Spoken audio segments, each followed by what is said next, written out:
सरापा गूंज उठेगा इंकलाब के नारों से। उत्तर प्रदेश सरकार ने एक बड़ी संख्या में युवाओं को रोजगार देने का वादा किया था, लेकिन इस समय प्रदेश में जितने भी युवा हैं, जितने भी अलग अलग विभाग के कर्मचारी हैं, वो लगातार अपनी रोजगार की मांग को लेकर अपनी आवाज़ उठा रहे हैं।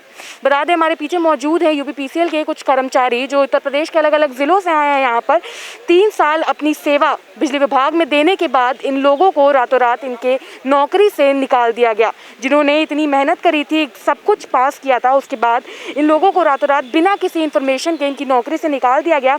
इतने दिन से आप लोग धरना दे रहे हैं, कहीं बात पहुंच पाई है अभी तक? लगातार हम आपकी परेशानी भी दिखा रहे हैं, लेकिन क्या कुछ सुधार आया, कोई मामला आगे बढ़ा? जी, आज धरने का 17वां दिन है। अभी तक तो ऐसा लगता नहीं है कि बात सही तरीके से पहुंची है।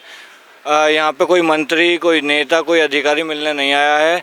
बाकी यहाँ से लोग गए हैं, हमारे साथ के लोग गए हैं वहाँ पे, तो बस ये कह देते हैं कि आपका मामला संज्ञान में है, क्योंकि वहाँ पे ज्ञापन दिया गया है राज्यपाल को, उप मुख्यमंत्री को और ऊर्जा मंत्री जी को भी ये ज्ञापन दिया जा चुका है। बस वहाँ पे यही तसल्ली मिलती है कि आपका मामला संज्ञान में है। बाकी कोई कार्रवाई अभी तक नहीं हुई है। आश्वासन के अलावा और कुछ भी नज़र नहीं आ रहा है। जैसे सुप्रीम कोर्ट और हाई कोर्ट द्वारा मतलब निर्देश भी दे दिए गए हैं, तो कंपनी क्या कह रही है, आपका विभाग क्या कह रहा है कि हम नियुक्ति नहीं देंगे, बहाली नहीं करेंगे, क्या कह रहा है? वो कह रहे हैं कि बस आपकी बात तो हाँ स्पष्ट ऑर्डर नहीं है कि हमें ये चीज़ करना ही है, जबकि वो सीधे सीधे कहे हैं कि आपके पास रिक्त पद हैं, तो आपके यहाँ ये 3 साल सेवा किए हैं, तो आप सहानुभूति पूर्वक इनको समायोजित करें। ये आयोग पे छोड़ दिए, पर आयोग बोल रही है हमारे पास कोई नियम नहीं है। कोई नियम नहीं है तो कोई नियम बनाए ना, वो रास्ता निकालें। तो फिर हमें विभाग में 3 साल नौकरी कैसे करवा ली है? वो अपनी क्वालिफाइड होके गए हैं, इंटरव्यू दिए, पूरी निष्पक्षता से जांच हुई, तभी तो हमें रखें। अपनी मर्जी से हम वहाँ गए नहीं हैं। जब 3 साल सेवा किए हैं तो वो अपना रास्ता निकाले ना, वो नियम बनाए।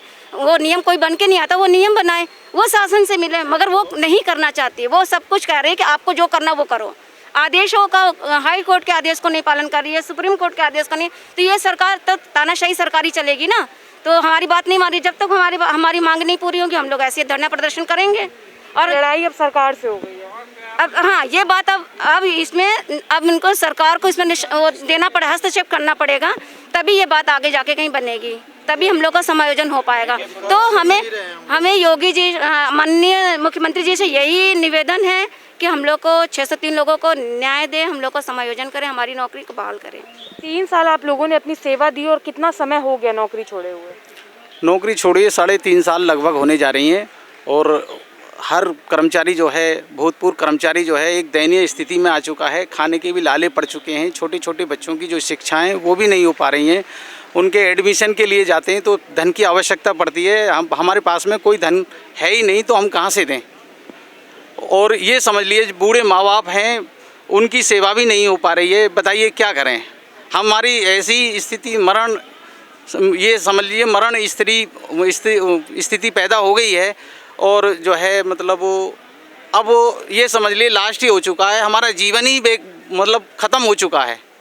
हम माननीय मुख्यमंत्री, माननीय ऊर्जा मंत्री और समस्त मंत्रीगण से हम निवेदन करते हैं कि हमारा ये समायोजन कराएं, अन्यथा यदि हमें जीवित देखना चाहते हैं, नहीं हम तो आत्मदाह भी करेंगे, और यदि नहीं होता है तो ये समझ लीजिए हम सारे जो है मतलब विधानसभा के समक्ष जो है अपने आत्मदाह जो है करेंगे, और परिवार के साथ हम अपने बच्चों के साथ और अपने बूढ़े माँ बापों के साथ में हम आत्मदाह करेंगे। यदि सरकार हठ धर्मता पर निर्भर है, और तो वो भी समझ ले कि या तो हमारा ये समायोजन करे।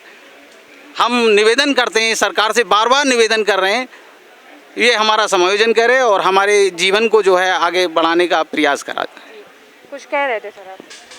मैम हम तो यही कह रहे हैं कि योगी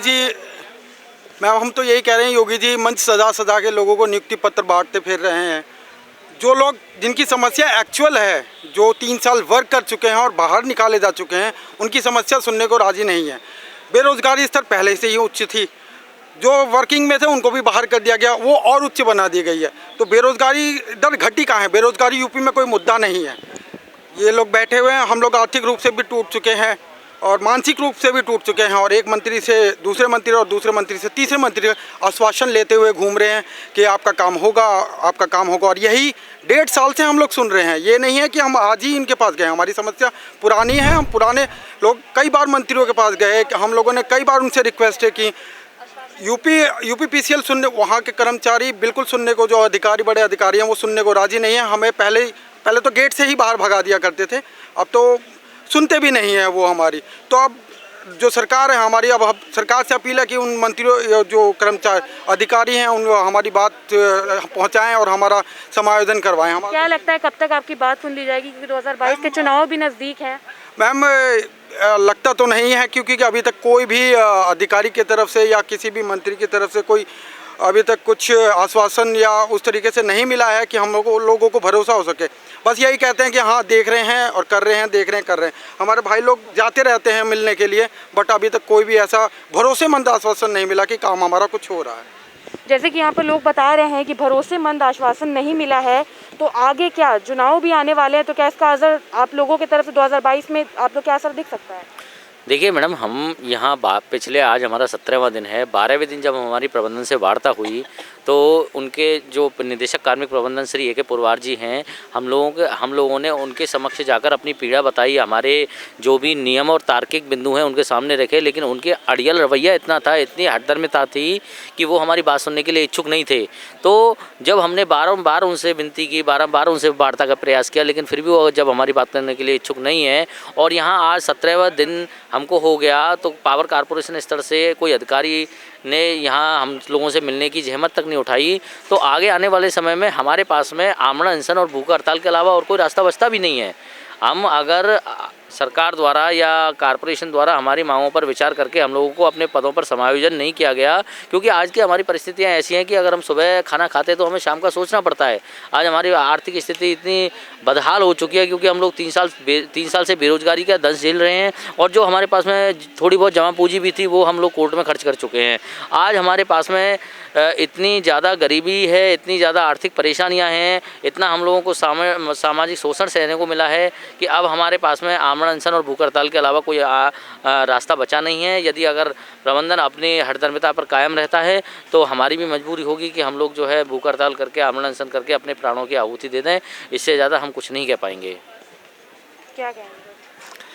आज हम लोगों का 17वां दिन हो गया है मैम, और हम अपने मतलब के चैनल के माध्यम से सरकार से यही मतलब उनसे अनुरोध करते हैं कि जो हम लोगों का उच्चतम न्यायालय द्वारा आदेश पारित की गई है कि मतलब रिक्त पदों पर समायोजित करने का, वो जल्द से जल्द हम लोगों को रिक्त पदों पर समायोजित करें। और यदि सरकारें हमारी नहीं सुनती है तो फिर हम लोग आमरण अनशन करेंगे, भूख हड़ताल करेंगे, और ज़रूरत पड़ी तो सब मिल कर के जो है आत्मदाह भी कर सकते हैं। तो जैसा कि आपने देखा, यहाँ पर यूपीपीसीएल के कर्मचारी लगातार 17 दिन से धरना दे रहे हैं, और इनका कहना यही है कि अभी भी हमें कोई आश्वासन या उम्मीद की किरण नज़र नहीं आ रही है। लगातार 1-1.5 साल से हमें सिर्फ आश्वासन पे आश्वासन ही मिल रहा है, और आज के समय में भी वही हाल है कि हमें कहीं से भी कोई उम्मीद नहीं नज़र आ रही है। अगर हमारी मांगें जल्द से जल्द पूरी नहीं की गई तो अब आमरण अनशन और भूख हड़ताल के अलावा हमारे पास, इनके पास कोई चारा नहीं बच पाएगा। फिलहाल के लिए इतना ही। कैमरा पर्सन अभय के साथ मैं शिवांगी, JMD खबर, लखनऊ।